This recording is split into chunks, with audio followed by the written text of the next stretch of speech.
নমস্কার, টক্স on self identity এই অনুষ্ঠানে আপনাদের সকলকে আন্তরিক স্বাগত জানাচ্ছি। এই যে প্রতি সপ্তাহে আমরা আপনাদের কাছে আসি সসংবেদ্য স্বানুভবদেব প্রজ্ঞানপুরুষ বাবা ঠাকুর প্রসঙ্গে তার বলা অজস্র কথা নিয়ে আমরা নতুন করে আবার কথা বলি, আলোচনা করি। এটা আপনাদের ভালো লাগে কথা বলা বাহুল্য, কেননা তাঁর মুখনিসৃত কথা, তার মধ্যে এমন অদ্ভুত একটা গভীরতা আছে, এমন অভিনবত্ব আছে, এমন নতুনত্ব আছে যার স্বাদ আমরা সত্যি আগে কখনো পাইনি। সে কারণেই এটা বহু মানুষের কাছে আমরা জানি অত্যন্ত আকর্ষণের বস্তু। আমরাও চেষ্টা করি সেই আকর্ষণকে বজায় রেখে, জিইয়ে রেখে এই অনুষ্ঠানে সেই প্রসঙ্গগুলোকে নিয়ে আরও বেশি করে আলোচনা করার। এটা ঠিক যে এখন মানুষের যে কর্মব্যস্ত জীবন, তাতে আলাদা করে প্রতি সপ্তাহে একটা নির্দিষ্ট সময় একটা নির্দিষ্ট অনুষ্ঠান দেখা অনেকের পক্ষে হয়তো সম্ভব হয়ে ওঠে না, কিন্তু অনেকেই আছেন সব কাজ ফেলে দিয়ে এই অনুষ্ঠানটা কখন শুরু হবে, আজকের দিনটা এসে গেল, সকাল থেকে সত্যি বলতে গিয়ে ঘন্টা মিনিট প্রহর গণেন যে এই সময়টা এলো, এবার বসবো, এবারে ওই প্রসঙ্গের আলোচনাটা শুনবো। এবং তারা মাঝে মাঝে আমাদের জানানো তাদের ভালো লাগার কথা, সত্যি আমরা আরও বেশি উদ্বুদ্ধ হই আরও এই কারণে যখন ভাবি যে আমাদের ভারতবর্ষ অত্যন্ত পুণ্যভূমি, কথা বহু মানুষ, বহু বিদগ্ধ মানুষ স্বীকার করেছেন। ঈশ্বর এখানে মানব রূপ নিয়ে একাধিকবার এসেছেন। সারা বিশ্বে আর কোথাও এত বেশিবার আমরা ঈশ্বরের কি বলবো মানব রূপ নিয়ে তার যে ধরাধামে অবতরণ, তার পেছনে একটা উদ্দেশ্য থাকে। আমরা অবতার বলি, অবতার যারা আসেন তারা একটা উদ্দেশ্য নিয়ে আসেন, যে ওই যে সেই গীতার কথা, ধর্ম সংস্থাপনায় সম্ভবামি যুগে যুগে, অসাধুর বিনাশ করে সাধুদের রক্ষা করার জন্যে, একটা ধ্বংসের হাত থেকে পরিত্রাণ করার জন্যেই তাদের আশা। প্রজ্ঞানপুরুষ বাবা ঠাকুর কখনো নিজেকে অবতার বলেননি, কোনো বিশেষ লক্ষ্য নিয়ে তিনি আসেননি, বরং উল্টে বলেছেন এবার আমার আশা লক্ষ্যহীন লক্ষ্য নিয়ে। কিন্তু স্যার তাই তো, লক্ষ্য শূন্য লক্ষ্য বা মিশনলেস মিশন, মানে লক্ষ্যহীন লক্ষ্য বা লক্ষ্য শূন্য লক্ষ্য। তুষারের কথা আগেই চলে গেলাম। বাবা ঠাকুরের প্রসঙ্গে আলোচনার এক অনিবার্য অঙ্গ তুষারের উপস্থিতি। এই লক্ষ্য শূন্য লক্ষ্য ব্যাপারটা বা মিশনলেস মিশন কথাটা শুনতেই কেমন লাগে। আমরা কি জানি, যত বড় মানুষ হন তার একটা এমন মিশন থাকে, সেটা দেখে আরও বহু মানুষ আকৃষ্ট হন, উদ্বুদ্ধ হন, অনুপ্রাণিত হন ওই মিশনের সঙ্গে নিজেকে সম্পৃক্ত করার। কিন্তু উনি পরিষ্কার বলছেন যে মিশনলেস মিশন, এর মানে তাৎপর্যটা কি একটু বলো গোড়ায়। বলছি, মিশন মানে বাবা ঠাকুর বলছেন মিশন মানে মিস অন, তাকে মিস করে ফেলবে মিশন থাকলে। তাই মিশনের মধ্যে দিয়ে তাকে ধরা যাবে না, কারণ যিনি অখণ্ড এক, হ্যাঁ, যার দুই নেই, তাহলে তার কিসে মিশন থাকবে? ভেদবোধের মিশন হয়, একজন একজনকে পাবে, আমার লক্ষ্য এইটা। এখানে তার লক্ষ্য শূন্য লক্ষ্য, দ্বিতীয় নেই তো, নিজেই তো এক তিনি আছেন, সুতরাং তিনি কাকেই বা বলবেন, কী বা তার মিশন থাকবে? এটা সবটাই তার নিজের সাথে নিজের খেলা। এইটাই বিশেষত্ব, নিজের সঙ্গে নিজের খেলা। তিনি নিজেই বলছেন, নিজেই শুনছেন, নিজের কথা নিজের কাছে নিজেই বলছেন, শুনে নিজেই আনন্দ করছেন তিনি। হ্যাঁ, ইটার্নাল চাইল্ড, বাবা ঠাকুর বলছেন এগুলো ইটার্নাল চাইল্ড, আনন্দের খেলা খেলেই চলেছেন, অনন্তকাল ধরে আনন্দের খেলা তিনি খেলেই চলেছেন। এখানে দ্বিতীয় কেউ নেই। এই যে তিনি প্রকাশ হয়েছেন, যে প্রকাশটা কারোর জন্যে নয়, কারণ দ্বিতীয় তো কেউ নেই, সবটাই তার নিজের জন্য, নিজের সাথে নিজেকে নিয়েই, নিজেকে দিয়েই, সবটাই তার। ওই যে একটা গানের কথা আছে, বোধ সাগরে বোধেরও লাগিয়া খেলে বোধ জীবন রূপ। কার লাগিয়া খেলছে? বোধেরই লাগিয়া, অন্য কারোর লাগিয়ে না, অন্য কেউ নেই। অন্য কেউ থাকলে মিশন হয়ে যেতে পারে, তো এখানে দ্বিতীয় কেউ নেই, তাই মিশনও নেই। অভিনব বার্তা তার। হ্যাঁ, এখানে তিনি তাই অবতারও নন। শ্রী ছানাই পত্রিকায় বাবা ঠাকুরের একটি প্রবচন অনেক কাল আগের, 1995 সালের 24শে মে তার এই প্রবচনটি তিনি দিয়েছিলেন। প্রকাশিত হয়েছিল 2019 সালের শ্রী ছানাই পত্রিকার বুদ্ধ পূর্ণিমা বিশেষ সংখ্যাটিতে। সেখানে এক জায়গায় বলছেন যে একই মুখে জ্ঞানের কথা বলবে আবার অজ্ঞানের কথা বলবে, তা তো হয় না। জ্ঞান অজ্ঞান, বিদ্যা অবিদ্যা ইত্যাদি ব্রহ্মবক্ষে একসঙ্গে থাকতে পারে, কিন্তু জীবলীলায় বিবেক অধ্যায়ে পাশাপাশি থাকতে পারে না। বিদ্যার উদয়ে অবিদ্যা পালায়, জ্ঞানের উদয়ে অজ্ঞান পালায়। বলছেন সত্য জ্ঞান পেতে যারা ছোটাছুটি করে তারা অজ্ঞানী, কারণ সত্য কোনো লভ্য বস্তু নয়, সত্য নিত্যলব্ধ। জ্ঞানের অন্তরায় সরে গেলে জ্ঞান আপনিই উদ্ভাসিত হয়। কাজেই সত্যকে পাওয়ার সাধনা হলো অজ্ঞানতা, মোহ, ভ্রান্তি সরানো। সাধনা হয় মানুষের জীবনের দোষ ত্রুটি শোধনের জন্য। মানুষ ক্যান্সার নিয়ে সংসারে ঘুরছে। ডিভোশনাল না হয়ে প্রফেশনাল হলে তো ক্যান্সার হবেই। আবার যে প্রফেশনাল সে কখনোই ডিভোশনাল হয় না, আর যে ডিভোশনাল সে কখনো প্রফেশনাল নয়। এখানে সবাই পোজার, তাই আর কেউ রিয়ালাইজার হতে পারছে না। সবাই পারসেপশন নিয়ে মেতে আছে। পারসেপশন হলো ইন্দ্রিয় বৃত্তি, তা হলো জ্ঞানের ছায়া, আর রিয়ালাইজেশন হলো ইন্দ্রিয়াতীত, তা হলো জ্ঞান স্বরূপ স্বয়ং। বস্তু দর্শন হলো রিফ্লেকশন অফ রিফ্লেকশন, অর্থাৎ যা কিছু হয়, যা কিছু হচ্ছে, তার সবেরই সোর্স হলো আমি বা জ্ঞান স্বরূপ স্বয়ং। অদ্বৈতের বিজ্ঞান এবার এক অভিনব ভঙ্গিমায় পরিবেশন করা হচ্ছে। এবার আর এসব বিকৃত করা যাবে না। হুবহু গ্রহণ করলে ডুয়ালিটি অ্যান্ড রিলেটিভিটি পালাবে। সূর্য হলো আত্মজ্যোতির এক কণা মাত্র, তাকেই জানা যায় না। আর আত্মজ্যোতিকে কি দিয়ে প্রকাশ করবে? নোয়ার অফ অলের আবার বিজ্ঞাতাকে। Knowingness is the true nature of consciousness, luminosity and cognizability. এখানে এসে থামলাম। একেবারে শুরুতেও যে বলছেন যে জ্ঞান অজ্ঞান, বিদ্যা অবিদ্যা এগুলো ব্রহ্মপক্ষে একসঙ্গে থাকতে পারে, কিন্তু জীবলীলায় বিবেক অধ্যায় পাশাপাশি থাকতে পারে না। দেখুন, ব্রহ্মের পক্ষেই বিদ্যার অবিদ্যা দুটোই খেলা করছে, জ্ঞান অজ্ঞান দুটোই খেলা করছে। তার সত্তাতেই সত্তাবান হয়ে জ্ঞান আর অজ্ঞান দুজনেই প্রতিভাত হচ্ছে ব্রহ্মের পক্ষেই, অর্থাৎ ব্রহ্মের কোনো হানি হচ্ছে না। সেই জন্য এই অবিদ্যাকে তাড়ানোর প্রচেষ্টাও জ্ঞানের নেই, কারণ জ্ঞানকে তো তারা স্পর্শই করতে পারছে না। এই জ্ঞানের পক্ষে বিদ্যা অবিদ্যা যে দুটোই খেলা করছে, জ্ঞানকে স্পর্শ করতে পারছে না, তার কোনো হানি করছে না বলে তিনি তাকে সরানোর তার কোনো ইচ্ছা নেই। ঠিক আছে, খেলছে দুজনই তার ইচ্ছাতে, তার শক্তিতেই, তার সত্তাতেই তারা এদের অস্তিত্ব আর কি। কিন্তু ব্রহ্মের পক্ষে জ্ঞান অজ্ঞান, বিদ্যা অবিদ্যা পাশাপাশি থাকতে পারলেও কিন্তু সাধকের জীব অধ্যায়, তিনি যখন জীবলীলা করছেন, জীবের মধ্যে কিন্তু বিদ্যার অবিদ্যা বা জ্ঞান ও অজ্ঞান পাশাপাশি থাকতে পারে না। অজ্ঞান থাকলে তোমার জ্ঞান নেই, আর জ্ঞানের উদয় হলে তোমার অজ্ঞান নেই, দুটো থাকতে পারবে না। জীবলীলা কিন্তু বিদ্যার অবিদ্যার পরস্পরের বিরোধী, পরস্পরের সঙ্গে পরস্পরের বিরোধ আছে, একটা থাকলে আর একটা থাকবে না।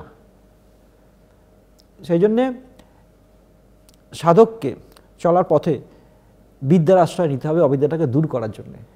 অবিদ্যা এমনি এমনি দূর হবে না, বিদ্যার আশ্রয় নিতে হবে তাকে, জ্ঞানের আশ্রয় নিতে হবে তাকে, অখণ্ডকারা বৃত্তির আশ্রয় নিতে হবে তাকে।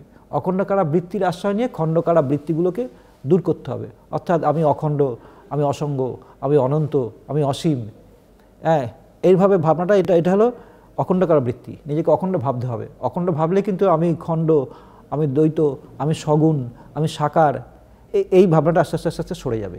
মানে একটার আশ্রয় নিয়ে আর একটাকে সরাতে হবে আর কি। যেমন কাঁটা দিয়ে কাঁটা তুলে দুটো কাঁটাকেই ফেলে দেওয়া, সেরকম বিদ্যার আশ্রয় নিয়ে বা জ্ঞানের আশ্রয় নিয়ে অবিদ্যা অজ্ঞানকে দূর করে তারপরে বিদ্যা অবিদ্যার পারে তাকে চলে যেতে হবে। বিদ্যা অবিদ্যার পারে যখন চলে গেল, মানে সে নিজেই যখন ব্রহ্মস্বরূপ প্রাপ্ত হলো, তখন সে তো সবারই আত্মস্বরূপ হয়ে গেল। তখন তো ছিল জ্ঞানীরও আত্মা, অজ্ঞানীরও আত্মা। তখন সে তো অজ্ঞানের ভেতরে সেখানে অবিদ্যার রূপে খেলা করছে, জ্ঞানের ভেতরে বিদ্যা পরাবিদ্যার খেলা চলছে, আর অজ্ঞানের মধ্যে পরাবিদ্যার খেলা চলছে। জ্ঞানস্বরূপ যিনি হয়ে গেছেন তিনি তো সবারই আত্মা হয়ে বসে আছেন, সে আত্মার পক্ষে দুটো লীলা করছে। কিন্তু সেটা বললে হবে না, শুধু মুখে বললেই হবে না, আমাকে বিদ্যা আশ্রয় নিয়ে, মানে কাঠে আগুন আছে বললেই তো সে আগুনটা প্রকাশ হবে না, হ্যাঁ, ঘর্ষণ করতে হবে।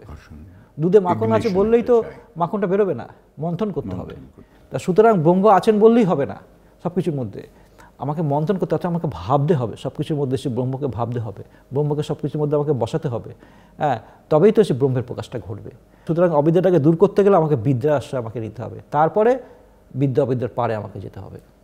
একটা জায়গায় যে বলছেন সাধনা হয় মানুষের জীবনের দোষ ত্রুটি শোধনের জন্যে, মানুষ ক্যান্সার নিয়ে সংসারে ঘুরছে, এইটা তো মারাত্মক কথা। এটার কি মানে ভাই, ক্যান্সার নিয়ে সংসারে ঘুরছে?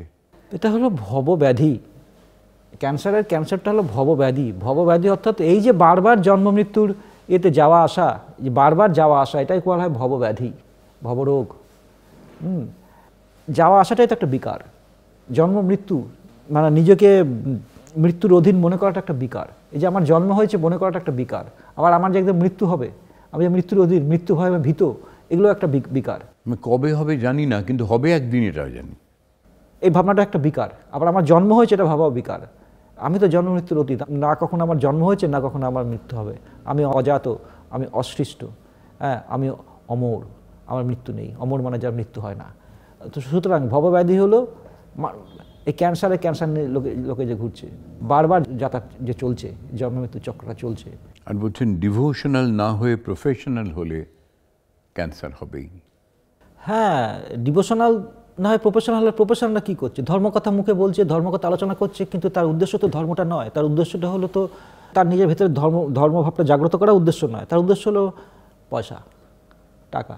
তো সেখানে সে প্রফেশনাল, সেটাতে যেরকম ভিখিরিরা কৃষ্ণ নাম জপে হরিনাম করে ভিক্ষা করছে, তার উদ্দেশ্য তো ঠাকুরের নাম গুণগান কীর্তন করে ঠাকুরকে প্রীত করা নয়, তার উদ্দেশ্য তো হলো বিনিময়ে কিছু পাবো।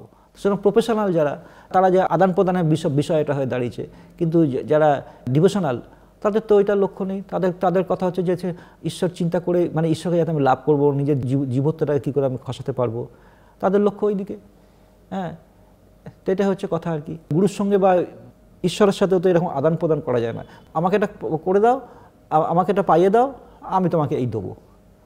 তো সেটা তো সে আদান প্রদান হয়ে গেল, প্রফেশনালদের মতো ব্যাপারটা হয়ে গেল। তা এখানে তো এরকম আদান প্রদানের ব্যাপারটা থাকবে না। করে দেওয়ার প্রশ্নটা কী আসছে, আমি যে সে আত্মস্বরূপ, সেই যাকে আমি ভজনা করছি, সেই গুরু বা সেই আত্মা, সে তো আমার নিজেরই স্বরূপ। আমার স্বরূপের ভজনা আমি করছি, যাতে আমি সেই নিজের সেই মুক্ত স্বরূপে আমি প্রতিষ্ঠা হতে পারি। নিরন্তর নিজের স্বরূপটাকে আমি ভজনা করছি, এটা তো আমার স্বরূপ। এছাড়া তো আমার আর কিছু প্রাপ্যই নেই।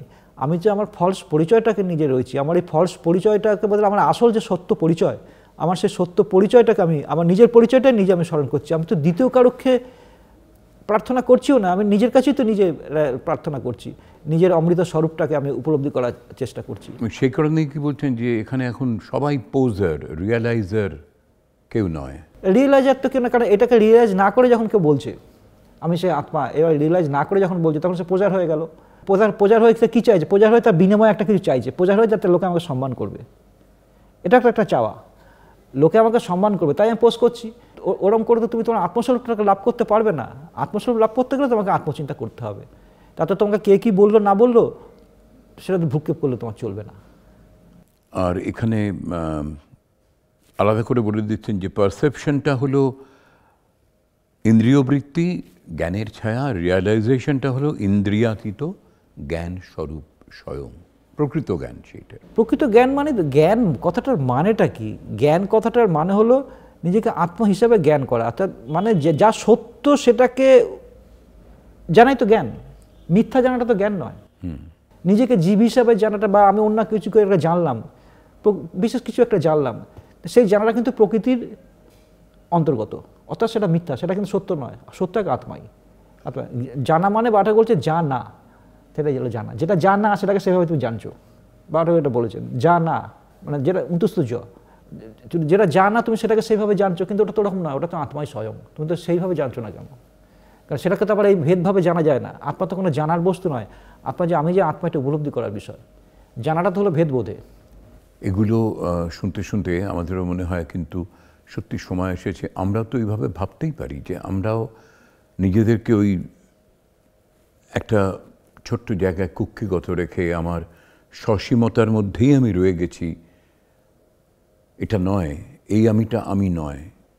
অন্তরে যে আত্মা বিরাজমান সেটাই হচ্ছে প্রকৃত আমি। তার সন্নিধানে আমরা কত তাড়াতাড়ি যেতে পারি, তার সঙ্গে কত তাড়াতাড়ি মিলতে পারি, সেটাই হোক আমাদের জীবনের উদ্দেশ্য। এবং এই কথাগুলো শুনতে শুনতে আমরাও একটু অন্যভাবে ভাবতে শুরু করতে পারি, আমাদের নিত্যদিনের অভ্যাসে কিছুটা বদল আনতে পারি এবং এগোতে পারি প্রকৃত অভীষ্ট লক্ষ্যের দিকে। বাবা ঠাকুরের একটি প্রবচনের অংশবিশেষ আজকে আমরা অনুষ্ঠানের শেষে শুনব। সেটাই আমাদের আজকের এই অনুষ্ঠানের শেষ নিবেদন। আপনারা সবাই ভালো থাকবেন। আমরা একটু অপেক্ষা করুন, এক সপ্তাহ পরে আবার আসছি টক্স অন সেলফ আইডেন্টিটি নিয়ে আপনাদের কাছে। ভালো থাকবেন সবাই, নমস্কার। আমি পৃথক করে দেখলেও পৃথকের অস্তিত্ব নাই, এটা আমার স্বপ্ন বিলাস। কেননা মন দিয়ে আমি এটাকে দেখছি, বোধ দিয়ে দেখলে কিন্তু আমি পৃথক দেখব না। আমার কথাগুলো ভালো করে মন দিয়ে শুনবার চেষ্টা করো। আমরা ভেদ দেখি, মন দিয়ে দেখি বলে, কিন্তু বোধ স্বরূপ দিয়ে যখন দেখব তখন ভেদ থাকছে না, সেখানে one. All contradictions, all duality, all variations dissolve and oneness prevails.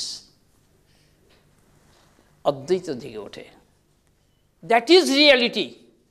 যদি কালচার করে বলে মানুষ বলে, কার কালচার করছে সে? মানুষ তো করছে ডুয়ালিটির কালচার। কিসের জন্যে? In order to please his mind, imaginary mind. তার ফলে রিয়াকশন তাকে ভোগ করতে হচ্ছে, কন্ট্রাডিকশন ভোগ করতে হচ্ছে, তাকে সাফার করতে হচ্ছে। সাফারিংটা কোথায় শেষ? যেখানে মৃত্যুরও মৃত্যু হয়ে গেছে, অর্থাৎ দুই যেখানে নাই, দ্বন্দ্ব সেখানে নাই। সেই একেতে কি আছে?